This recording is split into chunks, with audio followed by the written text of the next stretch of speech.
भूतिगणादिसेवितम्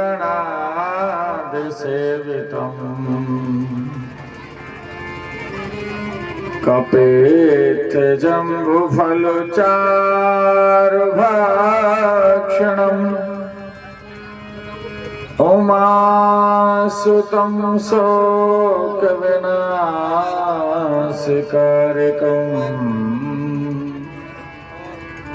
नमामि विघ्नेश्वरपादपङ्कजम्।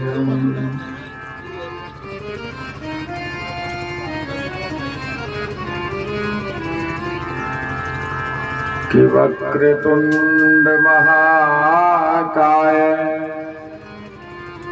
कोटिसूर्यसमप्रभा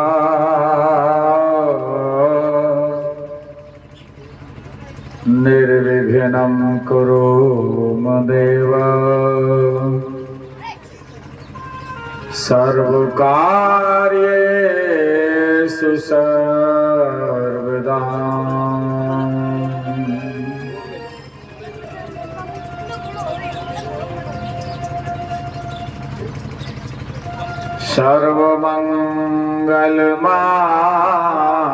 सर्वमङ्गलमाङ्गल्ये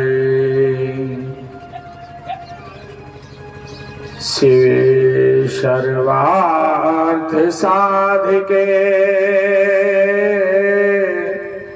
शरण्ये त्र्यम्बके देवी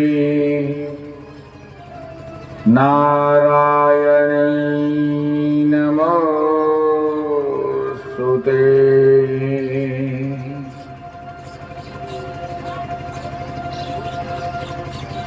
हे मां जगत जननी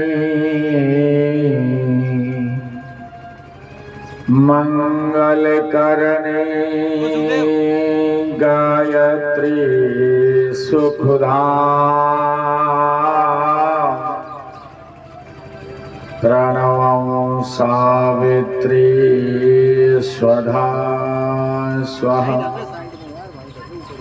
मां पूर्ण करियो काम।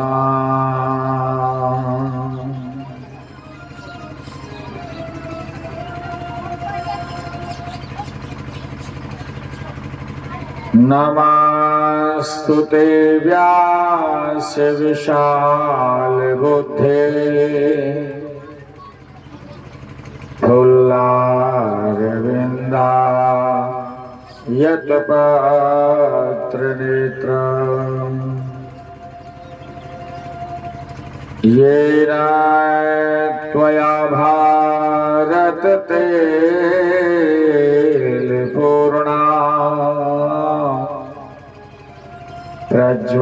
प्रज्वालितो ज्ञानमयः प्रदीप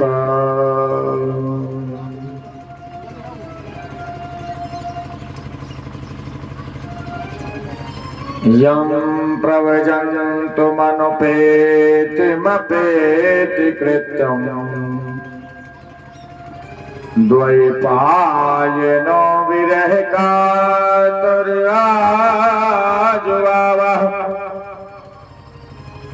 पुत्रेति तन्मयः तर्वोऽभिनेदुस्तं सर्वभूतहृदयं मुनिमानतोऽस्मि।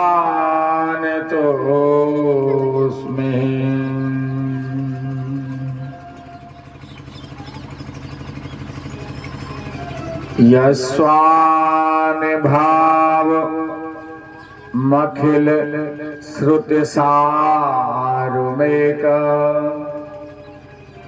मध्यात्ममति तितर्षतां तमोन्धम्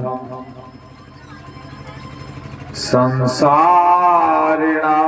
करुण याहि पुराण गुह्यम् तम व्यास सुनमुपयाम गुरुं मुनिं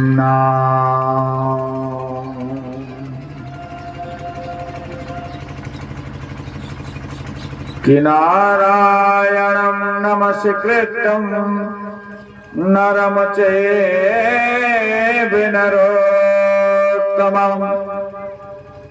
देवीं सरस्वतीं व्यासं ततो जयमुदीरयेत्।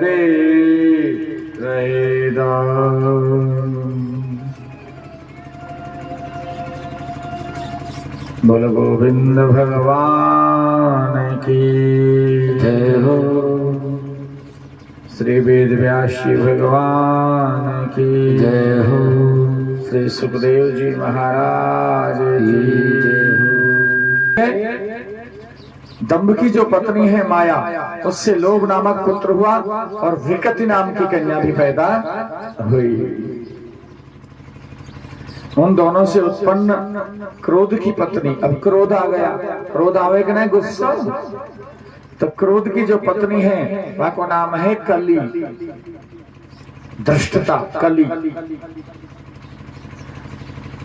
और उसकी भगिनी, उसकी बहन है दुरुक्ति। एक तो क्या है सद्बुद्धि और एक है दुरक्ति। सद्बुद्धि की बहन है दुरक्ति, यानी दुर्गति का योग अपनाने का कर्म, वही दुरक्ति है। उसको जन्म दिया। कली ने दुरक्ति के गर्भ से भय और मृत्यु, डर, भय मानी डर और मृत्यु, इन दो की उत्पत्ति की। उन दोनों के यहाँ यातना और निरय का युग उत्पन्न हुआ।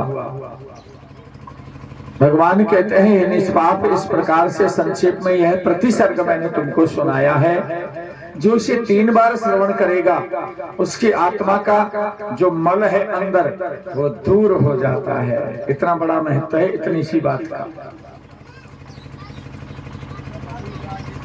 इसलिए ये आपको सुनाया है। अब मैं ब्रह्मा के अंश से उत्पन्न स्वयंभू मनु के वंश को श्रवण करवाता हूं। शत्रुपा के पति जब राजा मनु हैं तो वासुदेव की कला से उत्पन्न प्रियवत और उत्तानपाद नामक 2 पुत्र पैदा हुए।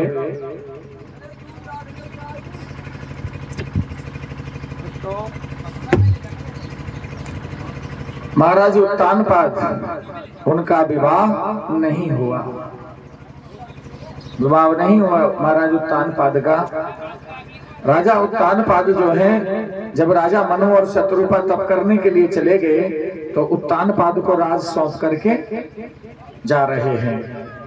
राज सौंपने की तैयारी चल रही है, तब तक विवाह नहीं हुआ। लेकिन राजा सोचे कि मैं राज तो सौंप रहा हूं, लेकिन पिता ब्रह्मदेव ने ये कहा है कि राज तब सौंपना चाहिए संतान को जब उसका विवाह हो जाए। क्योंकि विवाह हम जब करते हैं संतान का, तब वो ज्ञान युक्त हो जाए, समझदार हो जाए तो हम विवाह कर देते हैं, नहीं तो विवाह का उपयोग ही क्या समझने वाला है। इसलिए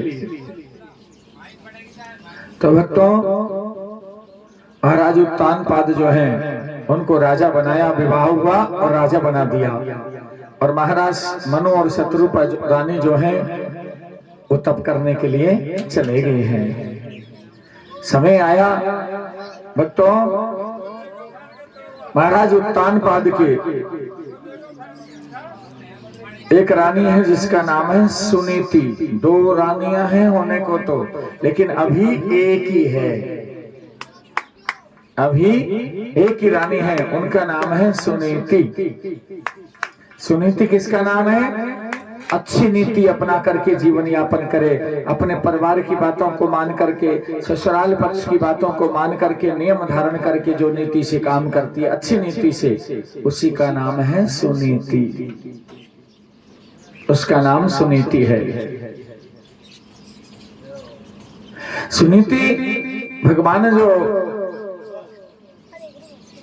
अनंत योग के राजा हैं, कौन? राजा उत्तानपाद।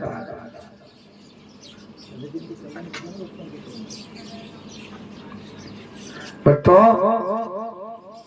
सुनीति जो है आराम से महलों के कार्य को देखती है अपने कक्ष में, और प्रातः जाग करके अपने स्वामी को प्रसन्न करने के लिए भगवान की पूजा भी करती हैं। राजमहल का समय होता है तो राजा के साथ में राजमहल चली जाती हैं। वहां गद्दी पर आरूढ़ होकर के राजा जो फैसला करते हैं उन सब को देखती हैं। कौन कैसे दुखी है, राजा किस प्रकार से संचालन कर रहे हैं अपने राज का, भक्तों का कैसे उद्धार कर रहे हैं। परंतु भगवान के दुर्देव से क्या हुआ भक्तों, समय बहुत निकल गया और राजा को द्वितीय चरण उम्र का निकल गया, आयु का तृतीय चरण में राजा पहुंच रहे हैं, लेकिन अभी तक राजा के यहाँ कोई संतान का जन्म नहीं हुआ। अभी तक उनके यहाँ कोई संतान ने जन्म नहीं लिया। इससे राजा और रानी दोनों बड़े दुखी हैं, दोनों बड़े दुखी हैं राजा और रानी। समय आया भक्तों, प्रभु ने अपने माया का योग दिया है संसार को। कैसे? एक दिन राजा राजमहल में अकेले बैठे हुए हैं भक्तों। न वत्सम न प्रधिशन्यम भवानारोढ़ुमर्हति। राजा उदासी मन से राजमहल में बैठे हैं। किस कारण से? न वत्सम, उनके यहाँ कोई संतान का जन्म, वत्स पैदा नहीं हुआ। जब जिस समय राजमहल का कार्य पूरा होता था, जो समय दिया हुआ था, उस समय से अधिक समय जब राजमहल में लगा तो महाराज जो सुनीति जी हैं वो बड़ी दुखी हो रही हैं। आज खुद के कक्ष में बैठी हैं और उन्होंने सोचा कि महाराज को आज ऐसा कौन सा काम आ पड़ा जो इतने समय हो गया आज राजमहल में, चलूं तो किसी परिचारक को भी भेजा है, लेकिन कहा कि मैं अभी थोड़ी समय में आता हूँ। राजा ने कह दिया मैं थोड़ी देर में आ रहा हूँ, महारानी से बोल देना। वो चले गए महाराज। जैसे पहुंचे भक्तों, कह दिया महारानी को कि अभी थोड़े समय लगेगा, महाराज को आ रहे हैं। फिर भी समय बहुत लग गया तो रानी स्वयं उठ करके और राजमहल की ओर चली गई। रानी पहुंच गई।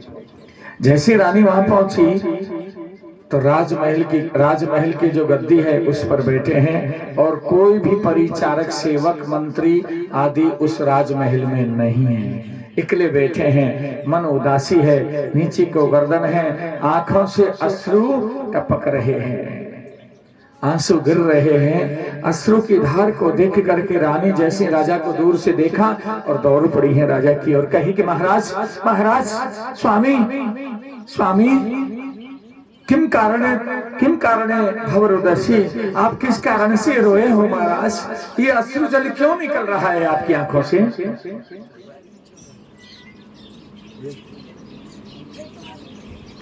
चल रही है अश्रु आपकी आंखों से क्यों रो रहे हैं? आपकी आंखों से अश्रु क्यों निकल रहे हैं राजन? आप क्यों रो रहे हैं? रानी ने अपना पल्लू लिया और महाराज की आंखों को पोंछ दिया। कहा स्वामी, आज आपके आत्मयोग बल क्यों दुखी है महाराज? मुझे बताइए स्वामी। चरणों में बैठ गई महाराज। बताओ ना भगवान। महाराज कहने लगे कि सुनीति, ऐसी कोई बात नहीं है देवी, ऐसी कोई बात। बोलो कि महाराज ऐसी बात है तभी तो आपकी आंखों से अश्रु पान हो रहा है, वरना क्यों निकलते अश्रु आपकी आंखों से? सुनीति, आप तो जानती हैं देवी, आप सब कुछ जानती हैं और जान करके भी आप मुझसे पूछ रही हो। सुनीति जान गई। सुनीति ने कही कि महाराज, हमने जो भी पुत्रवत योग प्राप्त करने के जो कर्म हैं वो पूरे कर चुके हैं। अब अगर हमारे यहाँ संतान नहीं हो रही है तो इसमें तो आपका और मेरा दोष ही क्या है? महाराज उत्तानपाद कहने लगे कि नहीं देवी, इसमें दोष तो मेरा ही है, आपका तो दोष नहीं है। अरे जिस रानी को मैं लेके आया उस रानी की कोख में एक संतान वृत्ति का योग भी मैं दान नहीं कर सका, तो मुझे इस राज से राज युक्त होने से कोई फायदा नहीं है देवी, मुझे कोई फायदा नहीं है। नहीं महाराज, ऐसी कोई बात नहीं है।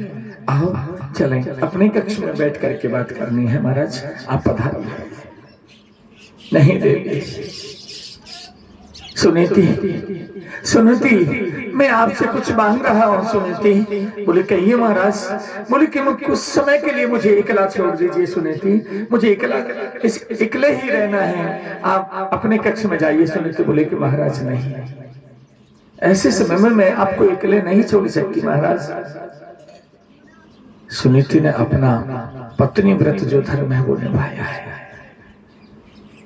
जब पति दुखी है तो हम भी तो दुखी रहेंगे, और पति सुख है तो हम भी सुख रहेंगे। वहीं बैठ गई है और भक्तों चरणों को पकड़ लिया, कहा कि स्वामी आप जो है सत्य है, परंतु मेरा आपसे एक आग्रह है। और महाराज अपने जो चीर था उसकी झोली बना ली महाराज, और राजा के चरणों में बैठ गई झोली बना करके कही कि महाराज आज तक आपकी रानी सुनीति ने आपसे कुछ नहीं मांगा महाराज, आज मैं आपसे कुछ मांगना चाहती हूँ महाराज। से ददातु, आप प्रदान कीजिए महाराज, मैं कुछ मांगना चाहती हूँ प्रभु। महाराज उत्तानपाद कहने लगे कि रानी सुनीति, हे महारानी सुनीति, मैंने आज तक आपको क्या प्रदान नहीं किया जो आज झोली बना करके मांगने की जरूरत पड़ गई। सुनीति, मांगने की जरूरत पड़ गई। सुनीति, क्या चाहिए आपको सुनीति, मैं आपको प्रदान करता हूं। बोले नहीं महाराज, ऐसे नहीं, मुझे वचन दीजिए महाराज, जो मैं मांगू वही मुझे मिले, मैं मांगू वही मुझे मिल जाए महाराज, वही मैं चाहती हूँ। कहा कि देवी मैंने वचन दिए आपको, आप मांग लो सो आपको मिलेगा महारानी, सो आपको मिलेगा। सुनीति ने अपना हृदय मजबूत करते हुए अंतःकरण को मजबूत किया और कहा कि महाराज ये आपकी महारानी सुनीति आपका दूसरा विवाह मांगती है, आपसे दूसरा विवाह मांगती है आपसे। सुनीति तुमने मुझको ठग लिया है। सुनीति तुमने नहीं, सुनीति ये ऐसा नहीं हो सकता। सुनीति मैं अपने हृदय के अनुनय विनय के योग को सिद्ध करने के लिए तुम्हारी बलि नहीं चढ़ा सकता। सुनीति नहीं, ये मेरे महलों के, ये बात आपकी, ये वचन आपके, ये मांग आपकी मेरे महलों के विरुद्ध है। सुनीति महलों के विरुद्ध, नियम के विरुद्ध है। सुनीति नियम के विरुद्ध है। सुनीति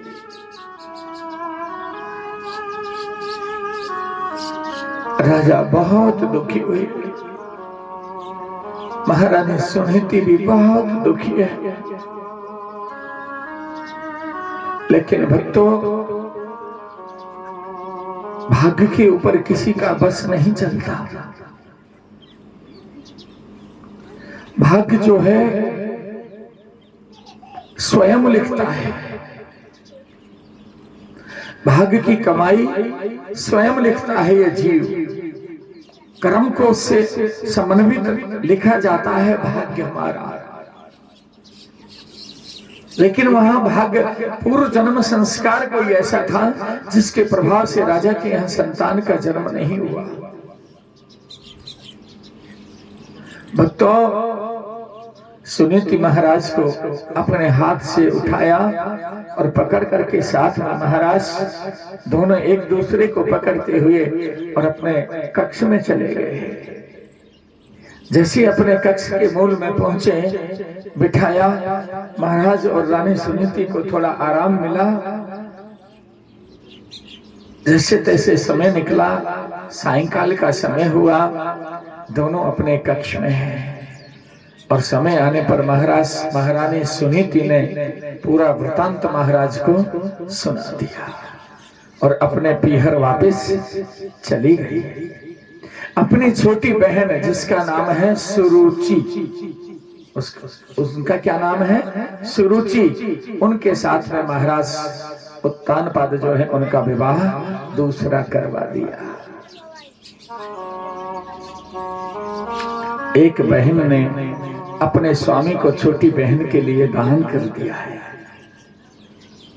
अपने महाराज अपने स्वामी की कीर्ति को रखने के लिए महारानी सुनीति जो है उन्होंने अपने स्वामी का दान छोटी बहन को कर दिया।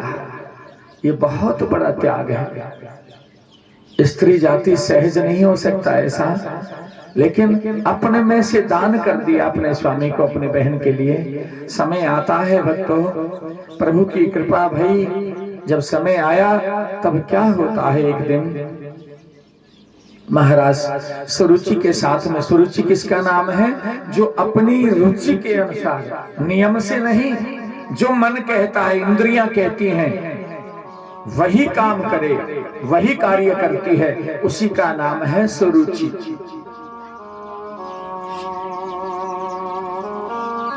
सुनीति तो नीति से काम करती है, और सुरुचि खुद के विवेक से ही काम करती है, और जो भी मन को अच्छा लगे, इंद्रियों को अच्छा लगे, वो काम करती है, सुनीति से नहीं करती।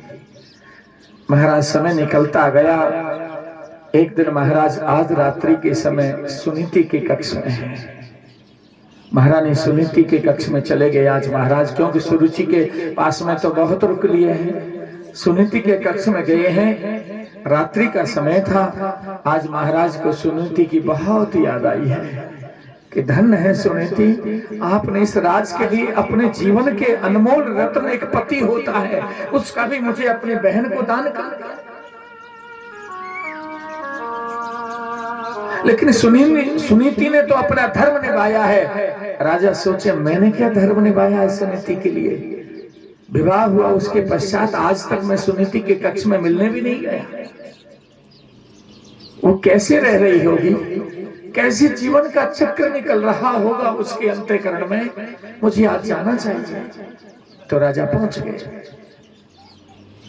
राजा पहुंचे तो सुनीति उस समय रात के 12 बजे हुए थे, और सुनीति भगवान की मूर्ति के सामने, ठाकुर जी के सामने बैठ, गोपाल जी के सामने बैठ करके और भोजन कर रही थी। रात के 12 बजे महाराज, जिस समय से सुरुचि का विवाह अपने पति के साथ में करवाया है, उसी दिन से दृढ़ संकल्प ले लिया, रात दिन भजन करती है महाराज। भगवान का रात दिन भजन करते करते समय निकाल रही है सुनीति।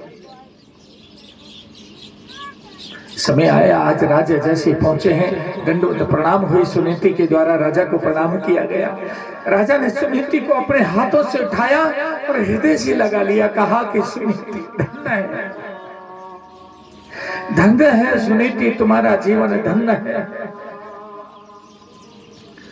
तुमने मेरे पूर्वजों की कीर्ति को बनाने के लिए, इस राजमहल की मर्यादा को रखने के लिए, हे सुनीति, तुमने अपने जीवन का एक सुदृढ़ बलिदान किया है। मेरे रूप में वो बलिदान किया है आपने।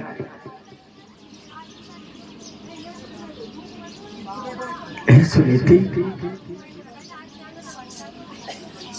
तुम्हारा जीवन चक्र परमात्मा के चरणों में निकल रहा है। यही तो तुम्हारा योग है, यही सुलक्षण मार्ग है तुम्हारा। देवी,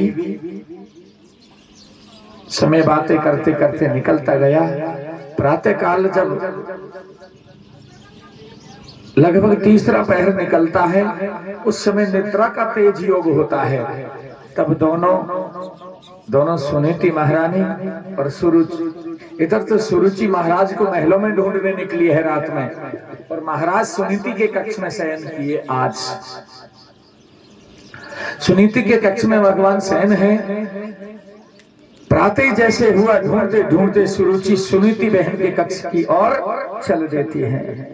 जैसे वहां पहुंची और बहन को आवाज लगाई, दरवाजा खुला तो महाराज जो है, रानी सुनीति जो है, उनके कक्ष में पलंग पर शयन किए हुए देखा है। जैसे ही देखा, उसी समय महाराज सबको हाथ पकड़ के खड़ा किया सुरुचि ने, और कही कि महाराज, क्या आप मुझे इसी समय के लिए, इसी समय के दिखाने के लिए लेके आए थे मेरे पीहर से? क्या बहन सुनीति, आपने आपका योग मुझे इसी प्रकार से प्रदान किया था? कि विवाह मेरे साथ में करवाया पति आपके, और वही काम आज वही काम विद विघ्नता के योग को लेकर के महाराज को आपने अपने पलंग पर आरूढ़ किया है।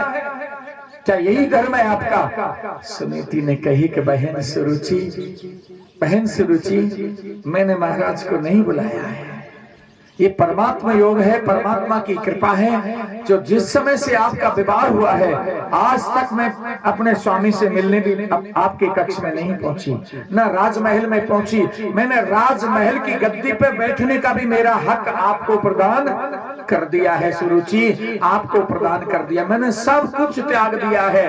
परंतु आज महाराज रात्रि के 12 बजे मेरे कक्ष में आए तो मैं अपने स्वामी को कैसे वापस जाने के लिए कह सकती? नहीं कह सकती। उसी समय महाराज से कहा कि महाराज, हे राजन, अगर सुरुचि को आप अपनी रानी समझते हो और महलों में रखना चाहते हो, इन महलों को बालक की किलकारी देना चाहते हो, पुत्र चाहते हो, तो आज ही सुनीति को, प्रातः होते ही सुनीति को राजमहलों से निकाल दिया जाए, सुनीति को इन महलों से बाहर कर दिया जाए। महाराज उत्तानपाद कहने लगे कि सुरुचि ये कैसी बातें कहे हो सुरुचि, ये ऐसा नहीं हो सकता। बोले कि महाराज अगर ऐसा आपने नहीं किया तो सुरुचि अब अपने पीहर चली जाएगी और वापस कदापि तुम्हारे महलों में नहीं आएगी। उसी समय सुनीति ने महाराज के चरणों पर गिर गई, चरणों में गिर गई। सुनीति ने कहा कि महाराज मेरा भी आपसे यही कहना है, ये मेरी छोटी बहन है जिसको मैंने आपका दान कर दिया। महाराज आप इनकी बात रखने के लिए और मुझे महलों से निकलने का आदेश कर दिया। महाराज मुझे आज्ञा प्रदान करें महाराज, मैं इन महलों को त्यागना चाहती हूँ। बहुत समझाया लेकिन सुनीति नहीं रुकना चाहती। कही कि मेरी बहन सुरुचि के लिए कष्ट मेरे द्वारा नहीं, मेरी बहन सुरुचि के लिए मैं कोई कष्ट देना नहीं चाहती।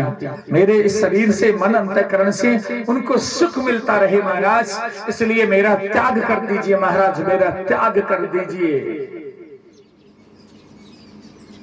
सुनीति को उसी समय महाराज ने रोते रोते आज्ञा प्रदान की कि ठीक है देवी, आप चले जाइए महलों से, आप चले जाइए। समय आया और भक्तों सुनीति आज उन महलों से निकल के जा रही है।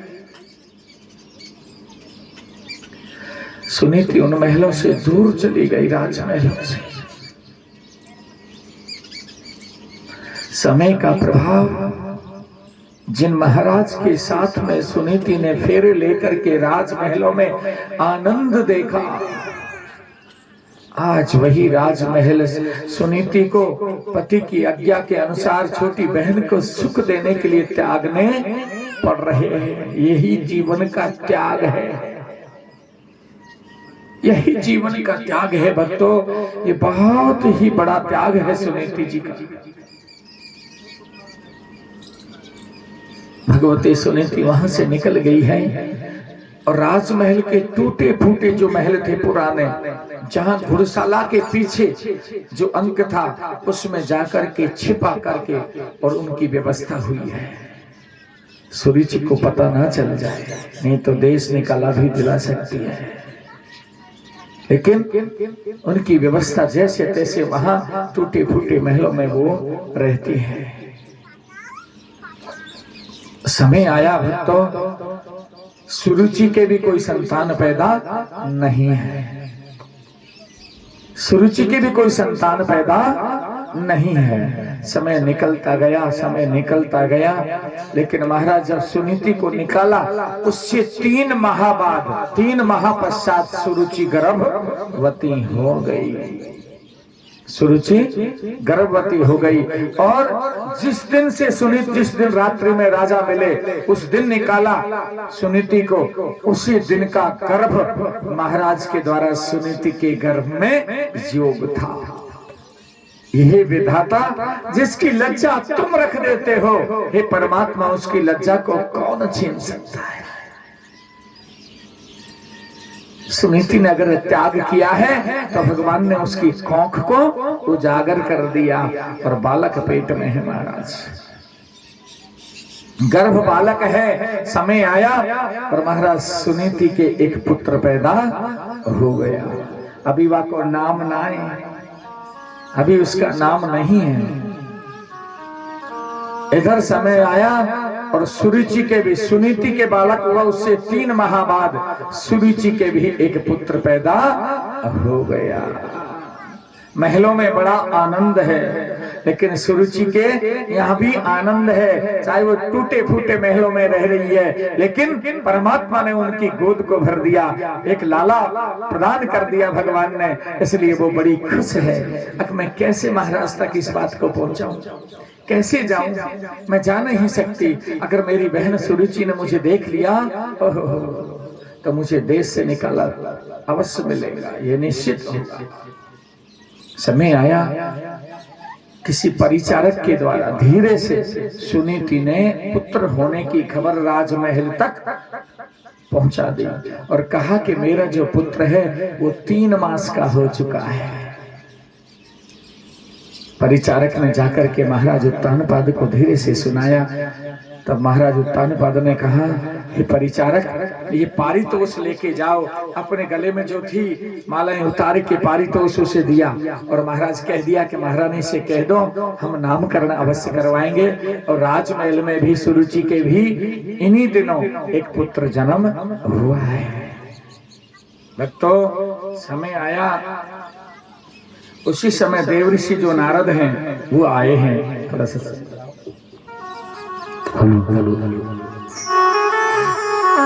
गोविंद नारायणम गोपाल नारायणम, बोलो गोविंद नारायणम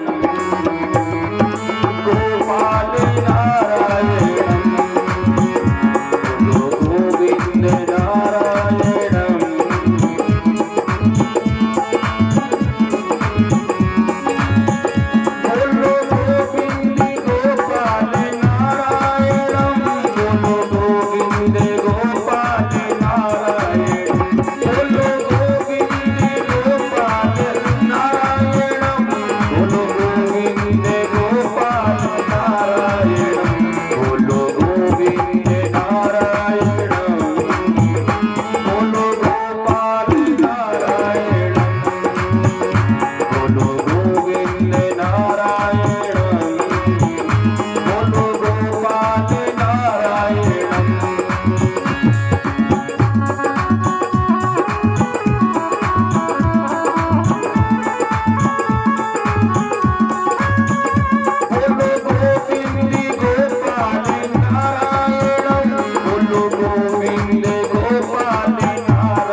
गोविंद भगवान की जय हो। भक्तों, देवऋषि नारद राजा उत्तानपाद के महलों में पहुंचे हैं। बड़ा सुंदर स्वागत हुआ है देवऋषि नारद का। राजमहल में राजा से मिलने के लिए देवऋषि नारद पहुंचे हैं और वार्तालाप हुआ है। देवऋषि नारद ने कहा कि हे राजन, समय बहुत बलवान होता है। हाँ बोलो कि देवऋषि मुनिराय, ये सत्य है, समय बहुत बलवान होता है। कहाँ तो मेरे महलों में एक रानी, कहाँ 2 रानियां हो गई, और कहाँ तो रानी दोनों के ही संतान वृत्ति का योग प्राप्त नहीं हो रहा था। मेरा मन बहुत दुखी था पिताजी के जाने के बाद। अब समय आया है तो दोनों रानियों के यहाँ संतान उत्पत्ति हुई है और वो भी पुत्र प्राप्ति हुआ है, पुत्र प्राप्ति हुई है। भगवत हरि कृपा जो हुए है, बोले कि राजन सुनीति से मिलना चाहते हैं। सुनीति हमें कहाँ मिलेंगी? बोले कि भगवान अन्य किसी परिचारक परिचारिका से मत पूछना, आप सीधे महलों से वापस निकलो तो जो पुराने महल हैं टूटे फूटे, उन महलों की घुड़शाला है, वहां सुनीति रह रही है और उनके भी एक पुत्र पैदा हुआ है, जो महारानी सुरुचि के पुत्र से 3 मास पहले पैदा हुआ है। बोले कि राजन नामकरण किया या नहीं किया? बोले कि भगवान अभी नामकरण नहीं हुआ है। बोले कि क्यों ना हम आए हैं तो नामकरण हो जाए आपके पुत्रों का। बोले कि ठीक है। अगर अब पहले सुनी राजमहल के अनुसार, राजाओं के नियम के अनुसार, तो नामकरण किसका होना चाहिए? पहले सुनीति के बेटे का। बड़ा भी है, वो बड़ी रानी है, लेकिन महलों के डर की वजह से, सुरुचि के डर की वजह से, और पहले सुरुचि के पुत्र का नामकरण किया है देवऋषि नारद का। तो नामकरण किया, बोलो गति उत्तम योगेन प्राप्तेन भवेत्तमः, ये इनकी गति का योग सदा उत्तम रहेगा, वृत्ति का योग सदा उत्तम रहेगा, इनका नाम उत्तम होगा। और देवऋषि नारद विदा लिए वहां भगवान के भक्त के पास। बोले कि राजन आप हमें छोड़ने के लिए नहीं चलोगे वहां तक? अगर ये कह दें चलो सुनीति के बेटे को नाम रख भाई चले, तो सुरुचि कब जावा दे महाराज है? इसलिए देवऋषि नारद ने माया को रचा और कहा कि राजन हम विदा हो गए, अब आप हमें वहां तक छोड़ने नहीं चलोगे रास्ते तक? बोले कि हाँ अभी चलता हूँ देवऋषि। और साथ में ले गए महाराज राधा अवतार, ले जाकर के और घुड़शाला के महलों में पहुंचे तो रानी, राजा और महाराज देवऋषि नारद को प्रणाम किया और महारानी ने राजा उत्तानपाद के चरणों में गिर गई और कहा कि भगवान आपका ही ये आशीर्वाद मुझे प्राप्त हुआ है। जिस दिन आपने मुझे महलों से निकाला बहन छोटी के कहने से, उसी दिन का गर्भ मेरे था महाराज, और ये आपका पुत्र पैदा हुआ है। प्रभु मेरा जीवन धन्य हो गया महाराज, मेरा जीवन धन्य हो गया। कहा कि रानी, हे महारानी आपको कोई किसी प्रकार का कष्ट? बोले महाराज आपके होते कोई कष्ट नहीं है। और मनुष्य का तो जीवन ही चक्र कष्ट का है। ये चक्र जो है जीवन, मानुष जीवन, ये कष्ट का ही संयोग है। इसलिए सहन करने की वृत्ति अब मुझे आ चुकी है। अब आपको कोई समय का योग प्राप्त नहीं होगा, मेरे द्वारा कोई दुख महसूस नहीं करना होगा। महाराज मेरी बहन देखो कितनी अच्छी है, मेरी बहन महाराज सुरुचि तो ठीक है ना?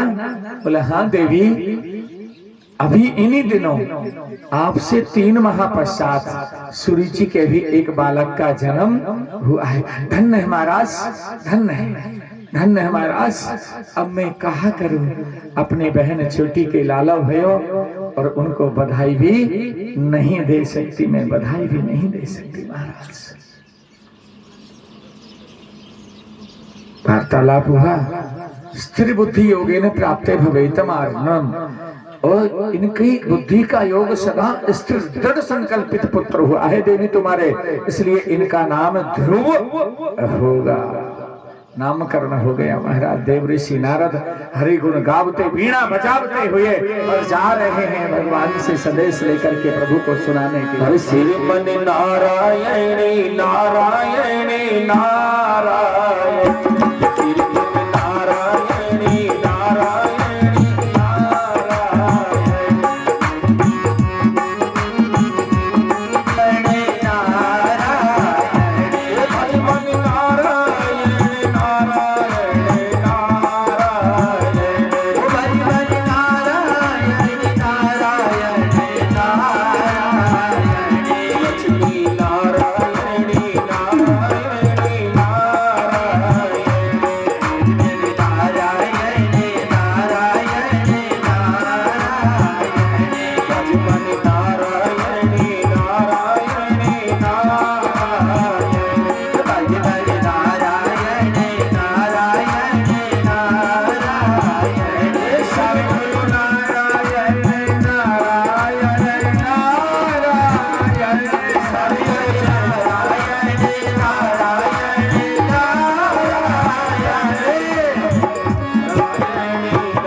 जैसे पहुंचे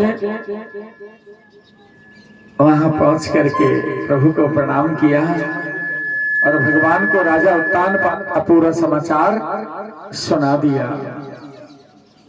पूरा समाचार जो है सुना दिया। भगवान बड़े प्रसन्न हुए कि मेरे भक्त जो हैं कौन, महाराज उत्तानपाद और रानी उनकी सुनीति, ये मेरे भक्त हैं और मेरे भक्तों को मेरा प्राकृत योग का फल प्राप्त हो गया, मेरी भक्ति का फल प्राप्त हो चुका है। बड़े प्रसन्न हुए हरि भगवान। समय आया भक्तों, आज बालक बड़ा हुआ है, महाराज अपने कक्ष में वापस आ गए हैं महलों में।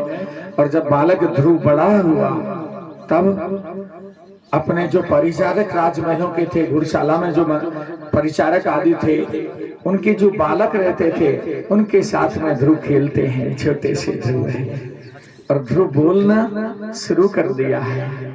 एक दिन खेलते खेलते अन्य जो परिचारक हैं उनके बालक तो मिट्टी के खिलौने या काष्ठ लकड़ी के खिलौने से खेलते हैं और ध्रुव किससे खेलते हैं, स्वर्ण के सोने के खिलौनों से खेलते हैं। लेकिन ध्रुव अपने जो छोटे बालक हैं उन भैयाओं के साथ में खेले हैं। तो ध्रुव ने क्या किया, अपना जो सोने का खिलौना था एक मंत्री के बेटे को दे दिया और उसके मिट्टी का खिलौना खुद ने ग्रहण कर लिया। जब कर लिया तो मिट्टी का खिलौना टूट गया तो माँ के पास में दौड़ के गया। माँ से कही, माँ हमारा खिलौना टूट गया। माँ ने कही, रे बच्चू, मैंने तुम्हें सोने का खिलौना दिया था, ये तो मिट्टी का खिलौना है। माँ हमारे सखा जो हैं हमने उनको वो खिलौना दे दिया है, हमें यही खिलौना चाहिए। बाल हटे महाराज, मिट्टी का खिलौना टूट गया। माँ ने दोबारा से परिचारक और परिचारिकाओं से कहा, मिट्टी का खिलौना ध्रुव को दिया। ध्रुव और बड़े हो गए। अब सबके माता पिता उनके सामने हैं, लेकिन महाराज माँ तो सामने है, यहाँ पिता सामने नहीं है। ध्रुव उस समय माँ से कहने लगे, माँ हमारे सखाओं के सब के पिता उन्हें अपने गोद पर बिठाते हैं, गोदी में लेकर के खिलाते हैं, कंधे पर बिठाते हैं। माँ मेरा पिता कहाँ है माँ, मुझे अपने पिता से मिला दो माँ, मेरा पिता कहाँ है माँ। जैसे तैसे संभल करके भगवान की माया भई। और क्या हुआ, उसी समय भगवान देखे और महाराज उनको समझाया। सुनीति जी ने कहा कि पुत्र तुम्हारे पिता अभी आ रहे होंगे। फिर एक दिन निकला, फिर आज फिर मैया को पूजा करते हुए और बैठ गए। माँ पूजा कर रही है, कह रही है, माँ आप ये क्या कर रही हैं माँ। पुत्र ये भगवान की पूजा किए हूँ। ये कौन भगवान है माँ। लाला ये ठाकुर जी हैं, ये गोपाल जी हैं, भगवान विष्णु की पूजा कर रही हूँ। माँ इस पूजा से क्या हुए है माँ। पुत्र इस पूजा से मन, अंतःकरण और बुद्धि इंद्रियों का संयोग जो है वो शुद्ध अंतःकरण हो जाता है। माँ अन्य जो सखा है उनके माता पिता मिलकर के पूजा करते हैं माँ, और आप अकेले ही पूजा कर रही हो माँ। मेरे पिताजी कहाँ है माँ, मुझे अपने पिता से मिला दो माँ, मुझे अपने पिता से मिला दो माँ। बेटे से नजर चुरा करके अपने पल्लू से धीरे से माँ आंसू पोंछ लेती है। बेटे की बातों से माँ को याद आती है स्वामी की, लेकिन कैसे कहे महाराज, मर्यादा है, कह नहीं सकती।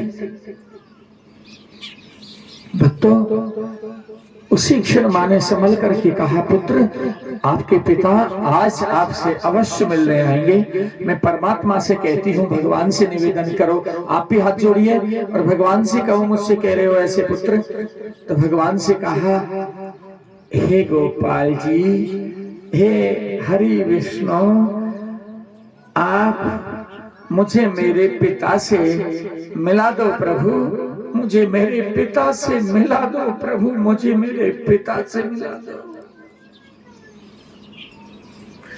सुनीति ने कही कि हे भगवान, आज मेरा पुत्र जो मांग रहा है प्रभु, वो मेरे पुत्र को प्रदान कर दो आप प्रभु, मेरे पुत्र को प्रदान कर दो प्रभु, मेरे पुत्र को प्रदान कर दो। उसी समय भगवान की जो मूरत है, जैसे ध्रुव ने भगवान के सामने ऐसे हाथ पसार करके और प्रभु से पुनः प्रार्थना की, भगवान की मूरत आकर के और ध्रुव जी के हाथ में रुकी महाराज। मां ने उस मूर्ति को उठाया और हृदय से लगा लिया, ध्रुव और भगवान दोनों को ही अपने हृदय से लगा लिया और खड़ी हो गई। कहिए कि पुत्र पुत्र, आज तो मैं आपके पिता के दर्शन अवश्य होंगे। आइए महलों से बाहर चलते हैं। गुरुशाला के महलों से जब ध्रुव अपनी माँ के आंचल को पकड़ करके और चल रहा था, तभी ध्रुव ने कहा कि माँ कहाँ है मेरे पिता? यहाँ तो कोई मेरे पिता नहीं है। तब भगवान की मूर्त तो हाथ में थी और महाराज उसी समय महाराज उत्तानपाद आज वो भी ध्रुव से मिलना चाहते हैं, लेकिन कैसे मिले? सुरुचि का डर है महाराज, छोटी रानी सा का डर है। संभल करके राजा पहुंचे हैं। जो मैन महल है जहां सुरुचि रहती है, उन महलों की देहरी के बाहर एक पैर है और महाराज एक अंदर है। राजा जाना चाहते हैं, कहा सुनीति तक पहुंचना चाहते हैं राजा, लेकिन जाने में असमर्थ है। इस दशा में है महाराज राजा, देहरी के एक पैर बाहर एक महलों के अंदर। तभी महाराज सामने से फिर जोर जोर से माँ से कोसने लगा, रोने लगा, माँ मुझे मेरे पिताजी से मिला दो, माँ मुझे मेरे पिता को दिखा दो, माँ मेरा पिता कहाँ है? माँ मेरा पिता चाहिए, मुझे मेरे पिता चाहिए। माँ सब मेरे सखा अपने अपने माता पिता की गोद में बैठते हैं। माँ मैं माँ की गोद में तो बैठ लिया, मुझे पिता की गोद में बैठना है। माँ मुझे मेरे पिता की गोद दे दो, माँ मुझे मेरे पिता की गोद में बैठा।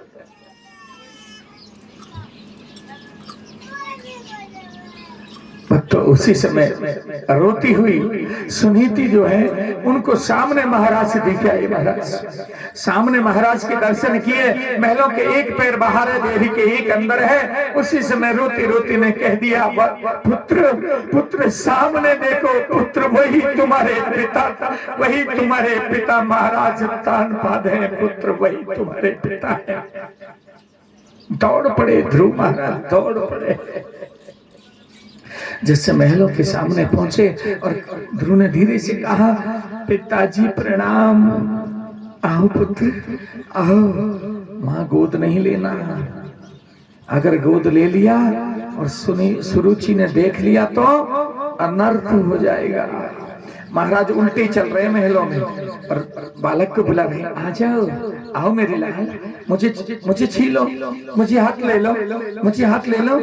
आप तो वीर बालक हो ना, तो मुझे हाथ ले लो। और धीरे धीरे पीछे उतर रहे महाराज, औंधे चल रहे, औंधे पैर चले राजा उत्तानपाद और महाराज राजमहल में लेके चले गए। इधर से महाराज क्या हुआ, सुरुचि का बेटा भी पिताजी को ढूंढते ढूंढते राजमहल में पहुंच गया। दोनों बालकों को उठाया महाराज उत्तानपाद ने और गोदी में ले लिया और गोदी में बिठा करके और राजमहल की गद्दी पर आरूढ़ हो गए महाराज राजा उत्तानपाद। तो राजा उत्तानपाद आज प्रभु की कृपा भई है। एक नहीं, जिस महल की गद्दी पर राजा इकले बैठे करते थे और महारानी भी इकली थी, उनकी गोद में कोई किलकारी बाल पुरुष नहीं था। आज भगवान ने एक नहीं दो भेज दिए, बैठे हैं। तभी महाराज रानी सुरुचि राजा को ढूंढते ढूंढते राजमहल की ओर जाती हैं कि महाराज महाराज आप कहाँ हो?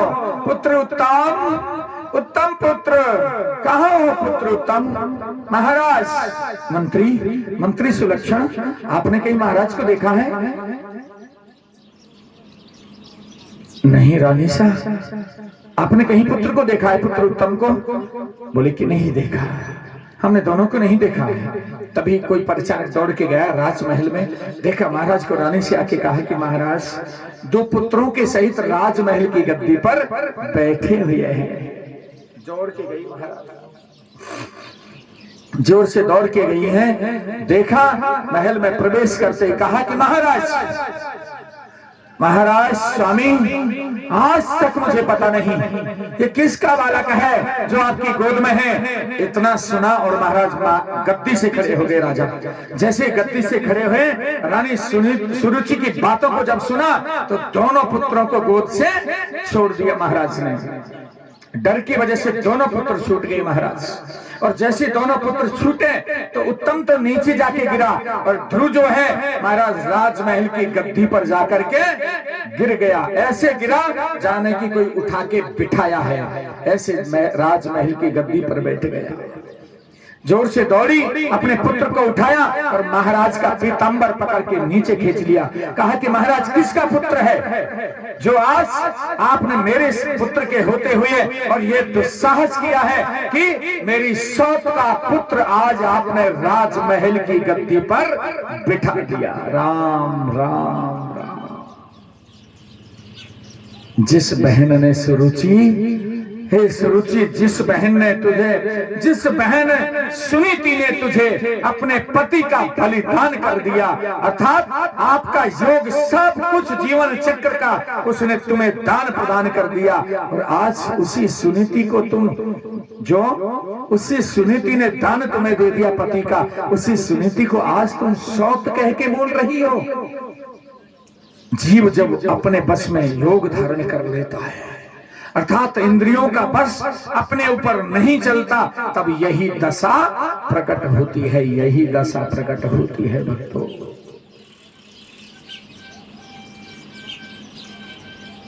उसका अंतःकरण दूषित है, लालायित है, काम के वशीभूत है और मन संपत्ति में लगा हुआ है।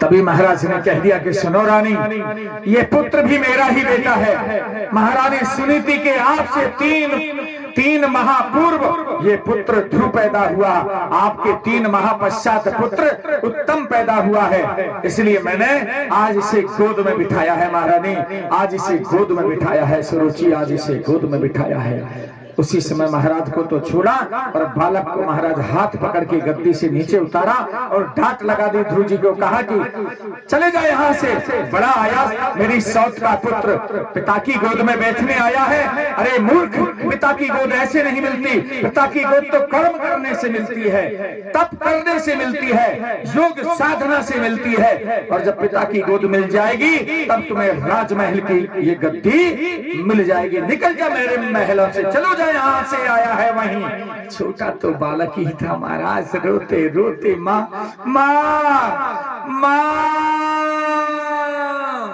और रोते रोते दौड़ते हुए माँ के पास में, सुनीति जी के पास में ध्रुव पहुंच गया और कहा कि माँ माँ, बालक, हे लाल, लाल किसने डांटा है तुम्हें? माँ मुझे मेरी मौसी ने डांटा है। माँ क्या कह दिया? अरे नहीं, वो माँ है तुम्हारी लाल, डांटा नहीं होगा, कुछ कह दिया, समझाने के लिए कहा होगा। क्या कहा बताओ तो? माँ उन्होंने कहा है कि पिता की गोद ऐसे नहीं मिलती, पिता की गोद तप करने से मिलेगी, पिता की गोद योग साधना के योग को बल प्राप्त करके ब्रह्म प्रसन्न करने से miलेगी। और तब राजमहल की गोद में, राजमहल की गद्दी पर बैठना, आरूढ़ होना संपन्न होगा। माँ अब माँ मैं तभी पिता की गोद में बैठूंगा माँ जब मुझे ब्रह्म की प्राप्ति हो जाएगी। माँ अब मैं वन को जाऊंगा माँ, और तप करने के लिए मुझे आज्ञा प्रदान कीजिए माँ। मेरी मौसी माँ के वचन निभाने के लिए मुझे वन को जाना है माँ, माँ मुझे आज्ञा प्रदान करो। बहुत समझाया सुनीति ने, लेकिन ध्रुव नहीं माने और माँ को कोसने लगे हैं। रुदन हुआ है उस समय, बहुत ज्यादा सुनीति ने समझाया कि नहीं मेरे लाल तुझे कैसे मैं वन को पठा सकती हूँ, तेरी उम्र बारी है मेरे लाल, तेरी उम्र बारी है। नहीं लाल, ये मेरे पुत्र ध्रुव, मैं तुम्हें कैसे वन को भेज सकती हूँ मेरे लाल। रो रो कर ध्रुव के नैनन बरसे नीर, मौसी की बोली में गई है कलेजे को चीर। मौसी की बोली में गई है कलेजे को चीर। रो रो उभरे माँ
तपस्या घोर परम पद में पाओ।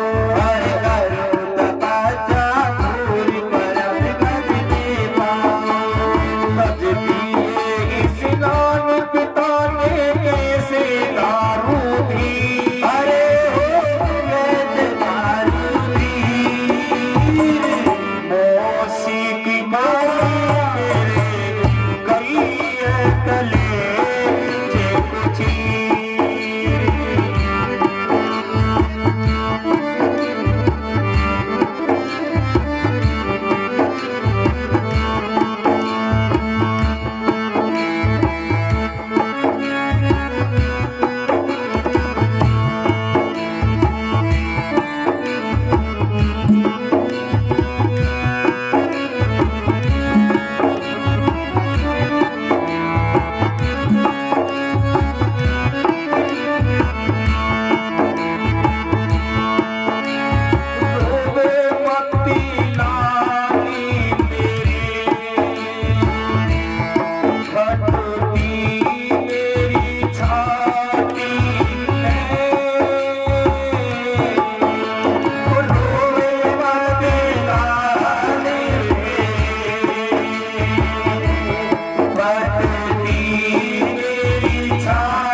बोलो भक्तवत्सल भगवान की जय। भक्तों, माँ ने बहुत प्रकार से समझाया है ध्रुव जी को, लेकिन ध्रुव नहीं माने हैं। बहुत दीर्घ करुण रस की कथा है। माँ का कहना ध्रुव ने नहीं माना है। आखिरी में माँ को आज्ञा प्रदान करनी पड़ी और ध्रुव जो है एकले बन को भेजा है। कुछ दूर जाकर के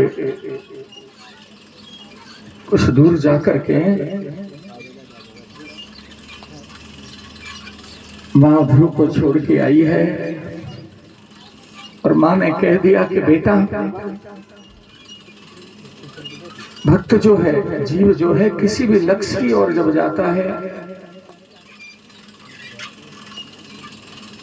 तो लक्ष्य जब प्राप्त कर सकता है तब पहले उसे ज्ञान योग माया को जीतना होगा। और वो कहां से जीतने में आएगी? गुरु की शरण से। अरण्य में, जंगल में जो पहली बार तुम्हें, सबसे प्रथम जो तुम्हें जीव मिले, उसी को तुम गुरु बना लेना, उसी को तुम गुरु बना लेना। ध्रुव ने मां से इतना कहा, मां ने जब ध्रुव ने कह दिया, मां गुरु तो मेरे आप ही हैं। बोले नहीं वत्स, हम आपके जीवन पर्यंत योग गुरु हैं, जन्मदात्री हैं, परंतु सिद्धियों का योग जब प्राप्त करना है, ब्रह्म का योग जब प्राप्त करना है, तो योग माया को जीतने के लिए गुरु की आवश्यकता अवश्य होती है।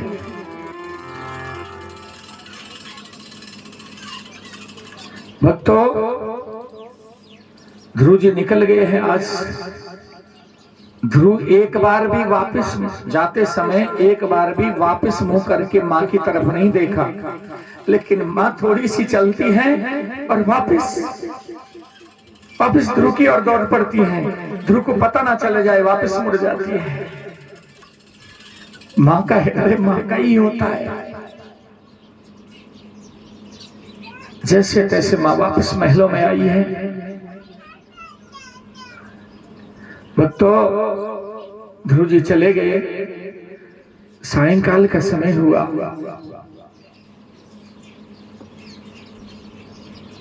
ध्रुव जो है सरयू के किनारे रुके हैं। इनकी राजधानी बरिस्मती नाम की नगरी जो थी, आज जहां अयोध्या है, ध्रुव ने वृंदावन में आकर के तप किया था। भक्तों, यमुना किनारे जैसी भी प्रभु की माया थी इस रचना में, ध्रुव वहां से चले हैं। प्रातः काल जैसी हुआ, रात बसरे, संध्या वंदन किया शाम को, और सरयू के किनारे रुक गए हैं।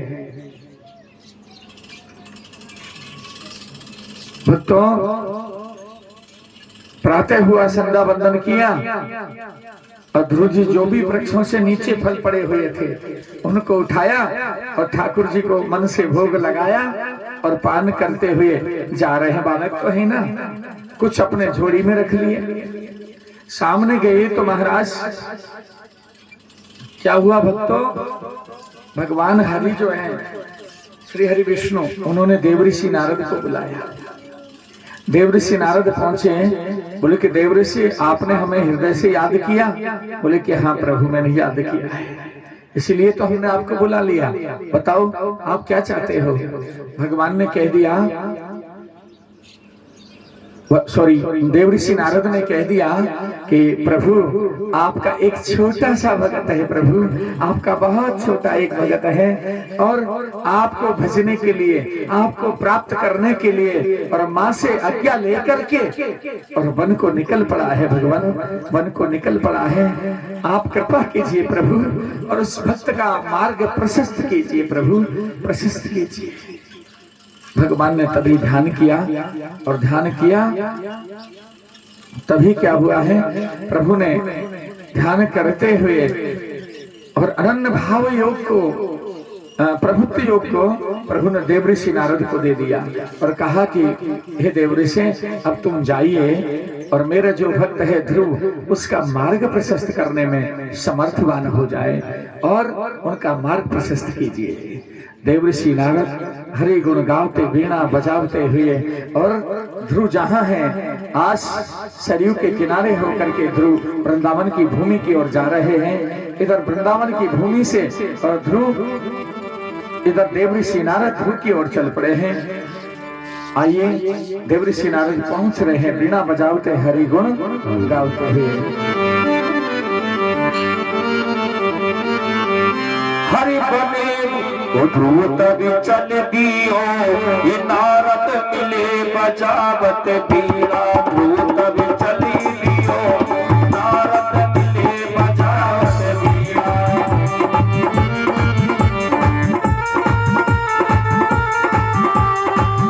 वो मिले बजावत बीड़ा, नारद मिले बजावत बीड़ा।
नारद ध्रुव जो है उनके सामने जा रहे हैं, जैसे ध्रुव की ओर नहीं मुड़े हैं, ध्रुव जी की ओर नहीं मुड़े, और ध्रुव की ओर एक टक देखा बस, और सामने से निकल के जब जाने लगी तो ध्रुव दूर से दौड़ पड़े महाराज। जोर से जोड़े तब यमुना की बालू में महाराज देव ऋषि कितने भाग सकते हैं, वो बालक है और वो अवस्था वृद्ध है। जोर से दौड़े बालक ध्रुव और जाकर के उसी समय दोनों चरणों में साष्टांग प्रणाम जो किया है ध्रुव ने, और साष्टांग प्रणाम किया। अरे ठहर जा, कौन को लाला है, अरे दूर हट जाओ। लेकिन लाला नहीं छोड़ने वाला है, लाला नहीं छोड़ने वाला है। भगवत कृपा भई भक्तों, उसी जैसे ध्रुव ने चरणों को पकड़ा, अरे छोड़ दे लाला, छोड़ दे। बोले बाबा हमने आपको छोड़ने के लिए ना ही पकड़ो है, हमने तो आपको गुरु बनाने के लिए पकड़ो है बाबा, पकड़ो है। बोले कि लाला तू कौन को लाला है, जाने ना पूछ है, जान ना पूछ, और ऐसे ही कैसे हमें गुरु बना लेगा। बोले कि बाबा यही तो बात है, मेरी माँ ने जिस समय मुझे जाने की आज्ञा प्रदान की और वन में छोड़ने के लिए माँ आई, तब मेरी माँ ने कहा था मुझसे, क्या कहा पुत्र, मेरी माँ ने कहा कि जो भी पहली बार इस जंगल में तुझे जीव मिल जाए उसी को तुम गुरु बना लेना। लाला अरे तू चलो जा लाला, तेरी उम्र बारी है, छोटो लाला है तू है? और या अरण्य में, इस अरण्य से निकल जा मेरे लाल, तू काऊ को लाला है ना, वहीं चलो जा। तू आयो कहां से है, कौन का पुत्र है लाला, हमें ये तो बताओ पहले। तभी ध्रुव कहने लगे बाबा हम बता देंगे आपको, पर पहले आप हमें बताओ आप कौन के लाला हो। देव ऋषि नारद सोचे रहे या तो हमको गुरु बनावे, पतो नहीं कहीं हमें या गुरु ना मिल जाए। ये तो हमसे ही पूछे, क्योंकि बाल हटे ना।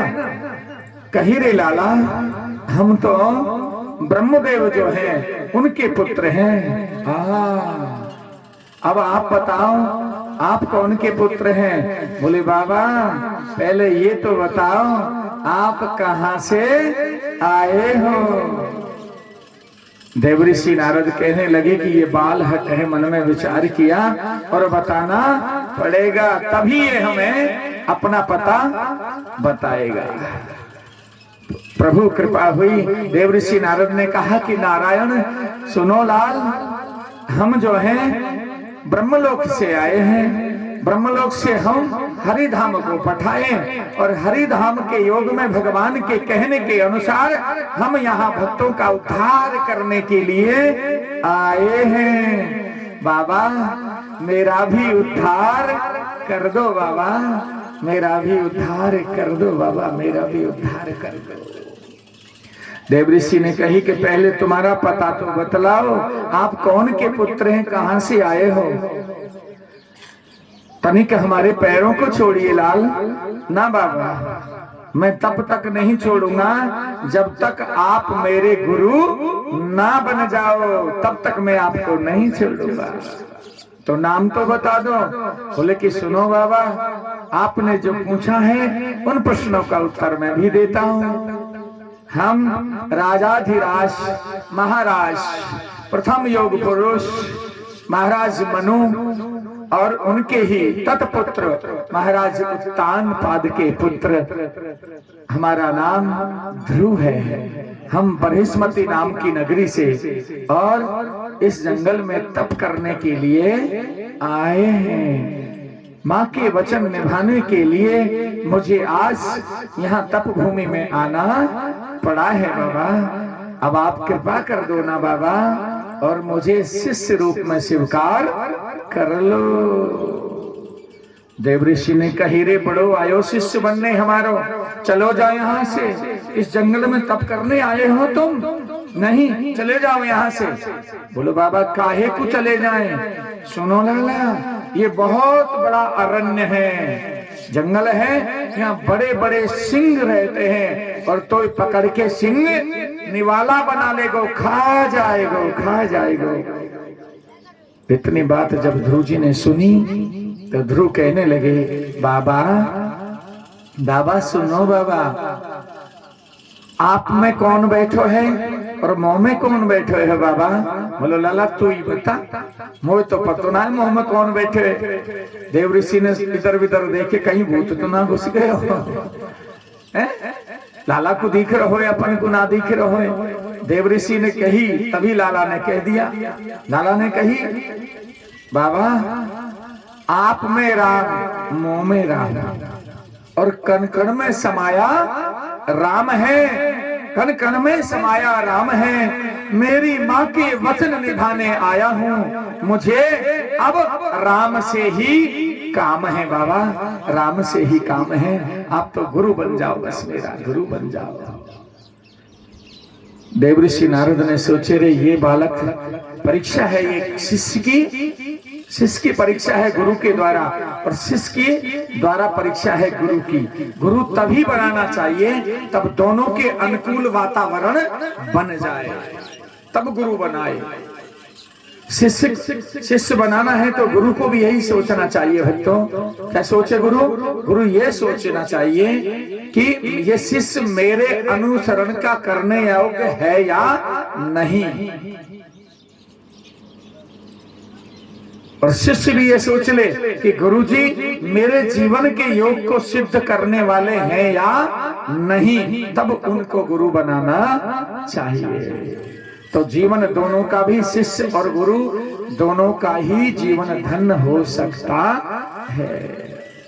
देवऋषि नारद ने ध्रुव जी की बातों को जब सुना तो क्या हुआ, अंतःकरण प्रसन्न हो गया कि यही तो मुझे भक्त चाहिए। ऐसे भक्त हरि के मिल जाए तो मुझे उनको शिष्य बनाने में कोई दिक्कत नहीं है। तभी उन्हें कहा कि वत्स हम तुम्हें स्वीकार करते हैं, आप कौन से भगवान की पूजा करना चाहते हो? बोले कि सुनो भगवान, मेरी माँ छोटे से गोपाल जी की पूजा करती है, अगर आपकी कृपा हो जाए तो मुझे विष्णु भगवान का शिष्य जो बना लो, उनके नाम का शिष्य मुझे ग्रहण कर लो आप। ध्रुव जी को देवऋषि नारद ने दोनों भुजा पकड़ के खड़ा किया है अपने चरणों से, और उसके सिर पर उन्होंने वीणा वादनी को रख दिया। महाराज जिस वीणा में वादनी बैठी है, सरस्वती साक्षात बैठी रहती है, उस वीणा को ध्रुव जी के सिर पर रख दिया और कह दिया कि वत्स हम तुम्हें 12 अक्षर मंत्र योग प्रदान करते हैं, इनका तुम भजन कर लो।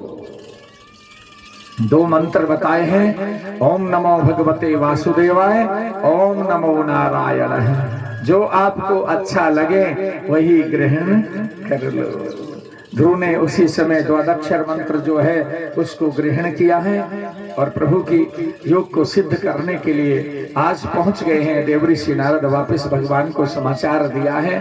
देवऋषि नारद वृंदावन से निकल करके हरि भगवान धाम को चले गए। इधर भक्त ध्रुव है जो वृंदावन की भूमि में जाकर के और तप आरंभ किया है, तप का योग धारण किया है उन्होंने और भगवान को रिझाया है। ध्रुव ने जब प्रथम 1 मास में 1 मास तक तो ध्रुव ने क्या किया, जो भी कंदमूल फल कुछ मिला उसका पान किया है।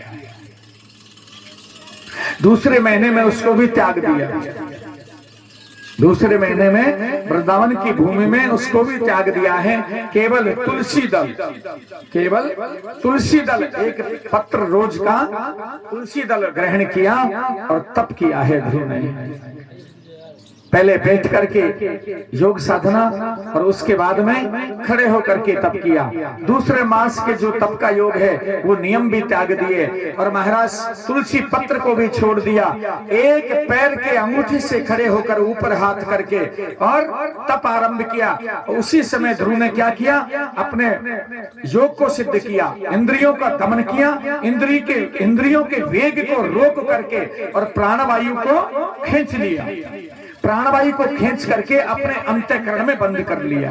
भक्तों, जब कोई भक्त 6 मिनट लगभग श्वास को रोक देता है, सुनिए योग साधना, 6 मिनट जब श्वास को जीत लेता है कोई भक्त, तो वो क्या करता है, ये हिस्सा नाभि से और यहाँ तक का ये हिस्सा है, ये दशंगुल है हमारा सभी का, दशंगुलम, ये दशंगुल का जो हिस्सा है प्राणवायु को खींच लिया और महाराज मुख को बंद कर लिया है। अब वायु ना तो अंदर की बाहर आए और ना बाहर की अंदर जाए, बस यहाँ से वायु यहाँ तक चलती रहती है। और 6 मिनट जब श्वास रोक दिया जाता है तब क्या होता है, तब हमारी ये जहां चक जाती है, इस नीचे जो स्थान है जॉइंट, इसमें एक तंतु है, एक तंतु है, बाहर से भी बहुत पतला है और वो रीढ़ की हड्डी से जॉइंट करके और बाएं कान के ऊपर हमारा मनुष्य का जो प्रमस्तिष्क होता है उससे जुड़ा हुआ है पीछे से। उस तंतु से एक लार चलती है। 6 मिनट श्वास रोक देते हैं, जितना श्वास रोकेंगे उतनी तेज गति से चढ़ेगा वो, और जब वो चढ़ जाता है प्रमस्तिष्क में होकर के और ब्रह्मांड की ओर निकल जाता है, वही लार का संयोग तंतु का। जब वो ब्रह्मांड की ओर निकल जाता है तब हमारा ध्यान भक्ति के मध्य में होता है, सुखमना, सुखमना में ध्यान लगा दिया जाता है। पहले जब ध्यान की क्रियाओं में हम जाएंगे तो हमें क्या करना चाहिए, पहले नाक के अग्रभाग में ध्यान करना चाहिए अपने का। इस जगह जब यहां से हम प्रफुल्लित हो जाएं, इस जगह तक हम सफल हो जाएं, तब यहां से ध्यान हटा करके दोनों वृत्तियों के मध्य में सुखमना में ध्यान करना चाहिए ब्रह्म का। और जब ब्रह्म का हम ध्यान करेंगे तो प्रणाम की क्रिया तो क्या है, प्रणाम की क्रिया तो है कुंभक, रेचक और पूरक। नाभि में, हृदय में, नाभि में ध्यान करें, दोनों हाथ ऐसे लगा करके, पद्मासन लगा करके। तब तो क्या करना चाहिए, भगवान विष्णु का नाभि में ध्यान करना चाहिए। उसी योग मुद्रा में बैठे तब क्या करना चाहिए, हृदय में ब्रह्मदेव का ध्यान करना चाहिए। और जब योग मुद्रा को त्याग करके हम खड़े होकर के तप का मार्ग अपनाए, तब भगवान शिव का ध्यान कहाँ करना चाहिए, इसी जगह त्रिपुंड के योग में करना चाहिए। तब हमारा वो लार जो है वो निकल करके प्रमस्तिष्क से और ब्रह्म योग में स्थापित हो जाएगा। जब हमारे शरीर का अंतःकरण यहाँ से वायु का, प्राण वायु का चलन शुरू होता है तब तेज हो जाएगा। तेज होगा जब नाभि के नीचे जो हमारी वृक्क अग्नि है वो तेज होगी और वृक्क अग्नि से वायु का संचरण ब्रह्मांड की ओर चढ़ना शुरू हो जाएगा। जब ब्रह्मांड में अग्नि चढ़ेगी तब हमारी बुद्धि स्थिर होगी। बुद्धि के पीछे होता है विवेक और विवेक के पीछे होता है चित्त। तब हमारा विवेक बुद्धि रूपी सारथी से विवेक को जागृत करेंगे और विवेक जब जागृत होगा तो चित्त में जिस इष्ट का हम ध्यान करेंगे वही इष्ट की मूर्त हमारे सामने होगी। और जब उनके आनंद में, योग माया में हम खो जाएंगे, तब हम अगर देह त्यागना है, हमें या प्राप्ति करनी है तो आनंद में खो जाएंगे, और देह त्यागनी है उसी योग से, तब वो वायु को वापस चढ़ा करके ब्रह्मांड में स्थापित कर लें, तब हमारा ये कपाल खुल जाता है और हमारी आत्म संचरण ब्रह्म में लीन हो जाती है। ये योग साधना है, बिना गुरु की ये नहीं की जाती, नहीं तो हमारा पतन भी हो सकता है।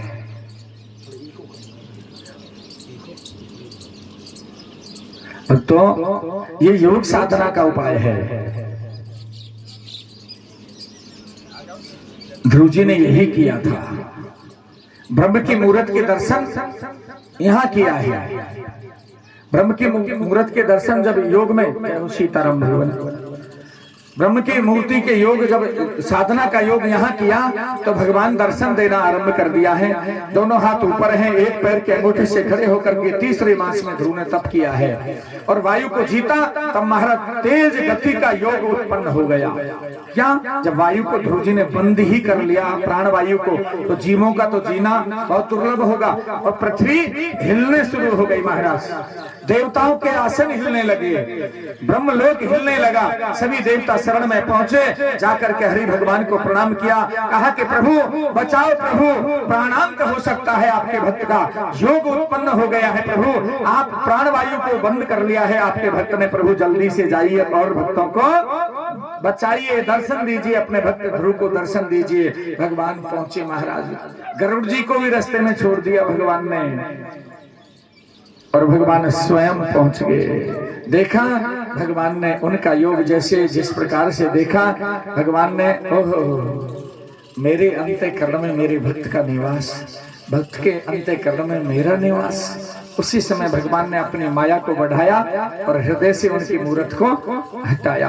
ध्रुव जी हिल गए हैं, ब्रह्मदेव को बुलवाया, अमृत छोड़ा है ध्रुव जी के ऊपर, शरीर प्रफुल्लित हुआ और भगवान ने कही कि वत्स ध्रुव वरदान मांग लो, हम तुम्हारी भक्ति से प्रसन्न हैं, वरदान मांग लो, वरदान मांग लो। बोलो संत भगवान की जय हो। स्वागतम प्रभु।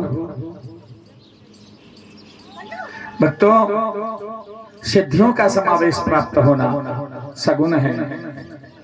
भगवान श्री हरि ने उसी समय ध्रुव ने प्रभु को प्रणाम किया और कहा कि वत्स तुम्हारी भक्ति से प्रसन्न है, वरदान मांग लो। तो ध्रुव ने कहा प्रभु जब आपके दर्शन ही मुझे हो गए, प्राप्त हो गए, तो अब मांगना शेष बाकी क्या रह गया है प्रभु। अब सब कुछ मुझे मिल चुका है प्रभु, सब कुछ मुझे मिल चुका है प्रभु। भगवान ने कही नहीं वत्स, हमारे दर्शन व्यर्थ नहीं जाते, कुछ मांगना तो होगा।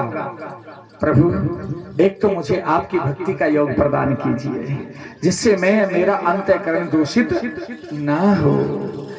और प्रभु आप मेरे मन के जो योग हैं उनको समझने में सक्षम है प्रभु, उनके अनुसार आप मुझे प्रदान कीजिए। भगवान ने भक्ति का मार्ग उन्हें प्रशस्त कर दिया, ज्ञान दिया। दूसरे में कहा कि वत्स अब तुम वापस महलों की ओर जाओ, तुम्हें राजमहल का सुख अवश्य तुरंत ही प्राप्त होने वाला है। और हे वत्स तुम पृथ्वी पर 36,000 वर्ष तक राज करोगे। जब अंत समय आ जाए अपने पुत्रों को राज दे करके और इसी वन में आ जाना, यहाँ आकर के और पद्मासन लगा करके इंद्रियों को जीतना। जिस प्रकार अब योग को सिद्ध किया है, पद्मासन के योग से गुदा को एड़ी से बंद करके प्राणवायु संचरण करना और वायुओं का हवन करके प्राणों को मुझे अर्पण कर देना। मैं तुम्हें अपना धाम प्रदान करता हूं। क्यों? क्योंकि स्थिर बुद्धि का संयोग था ध्रुव जी का, इसलिए भगवान ने अपने बैकुंठ के दरवाजे पर उनको रखा है, वहां पहरेदार बना करके उनको स्थान प्रदान किया है। कह दिया कि जब आओगे आपका स्थान आपको खाली मिलेगा, आप पहुंच जाना। जिसके साक्षी आज ब्राह्मण देव जो हैं, जब विवाह करते हैं हम कन्या का, तब वो साक्षी दिलाते हैं कि ध्रुव की साक्षी कीजिए। हेलो हेलो हेलो हेलो, कितनी रिपीट हो रही है, कितनी हो रही है भक्तों। जब इतना योग मिला, देव ऋषि नारद महाराज उत्तानपाद के पास में राजमहलों में पहुंच गए हैं। वहां खबर मिली है अब हाथी घोड़े रथ सहित महाराज सेना के परिचारकों के सहित आज गाजा बाजा के साथ में और महाराज ध्रुव को लेने के लिए रानी सुनीति, जिसको महलों से बाहर किया था किसने?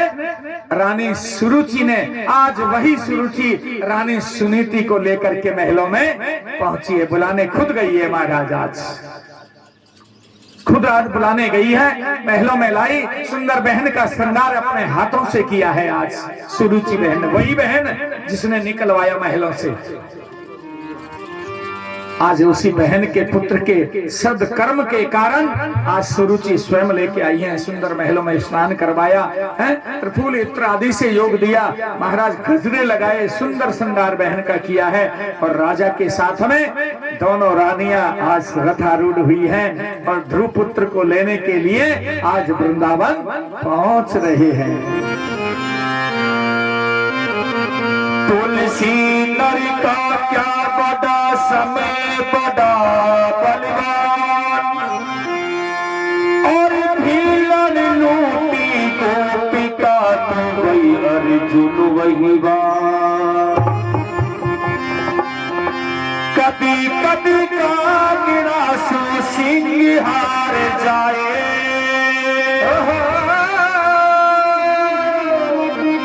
कभी कभी का गिरा सो सिंह हार जाए। यही हुआ था, सुनीति जो है महलों से निकाल दिया सुरुचि ने। आज वही वृत्तांत हुआ है। सुरुचि को नीचा देखना पड़ा और बहन को बनाना पड़ा है। ये समय का फेर है। समय को भरोसो कोनी कभी पलटी मार जाए, समय को भरोसो कोनी कभी पलटी मार जाए, समय को भरोसो कोनी कभी पलटी मार जाए। कभी कभी काज राखो, कभी कभी काज राखो, सिंह हार जाए, समय को भरोसो कोनी कभी पलटी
किया है उसका सामना कब हो जाए ये कोई पता नहीं है।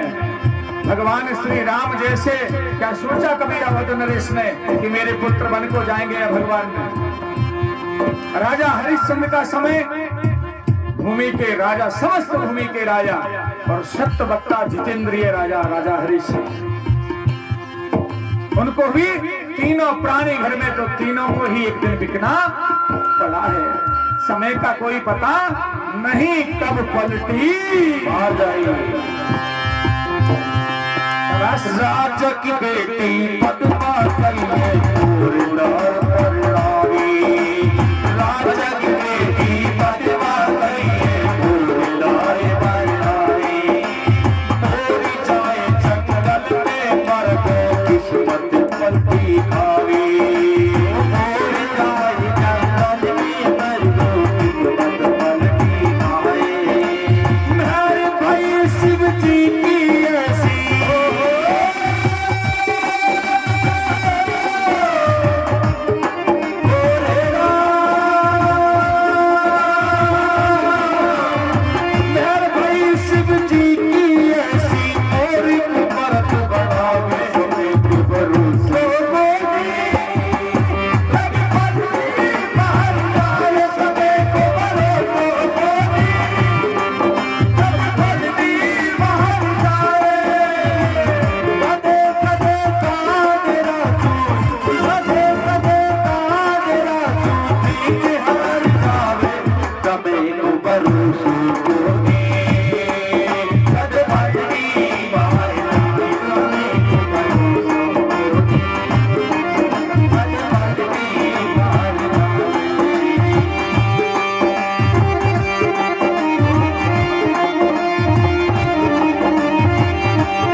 बन गए और अपने पुत्र को आने से चीरना पड़ा महाराज।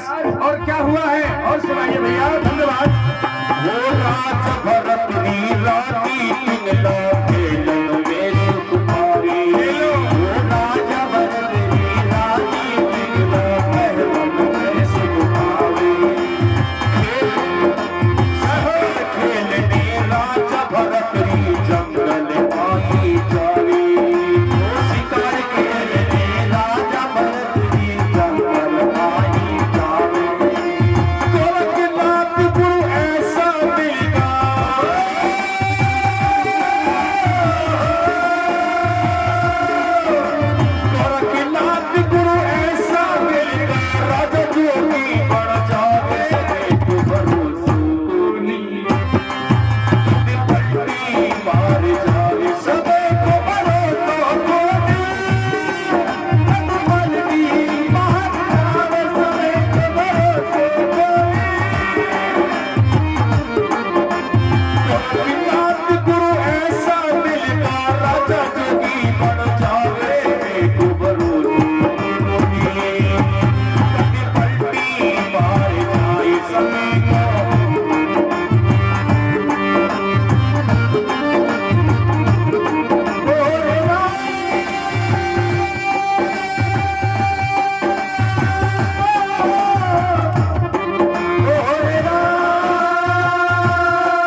बोलो गोविंद भगवान की जय हो।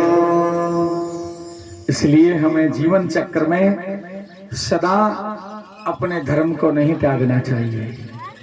अपने धर्म और कर्म उस पर सत्य योग से धारण कर लेना चाहिए, आरूढ़ रहना चाहिए। हमारी क्या औकात है, हमसे बड़े बड़े गए हैं जो आपको सुनाया है। समय आया, आज ध्रुव जी को जिन्होंने निकाला वही लेने जा रहे हैं। ध्रुव जी को लेके आए और महाराज ला करके राजमहलों में, और ध्रुव जी का बड़ा सुंदर स्वागत जो किया है राजमहल में। उसी समय महाराज ने क्या किया है भक्तों, ध्रुव जी ने जो तप किया था उसके बारे में माँ और पिताजी सभी मौसी को सुनाया है। अब अपना जो बेटा था ना उत्तम, वो तो सुरुचि ने सुनीति की गोद में बिठा दिया। हाँ, सुरुचि ने खुद का जो बेटा है उत्तम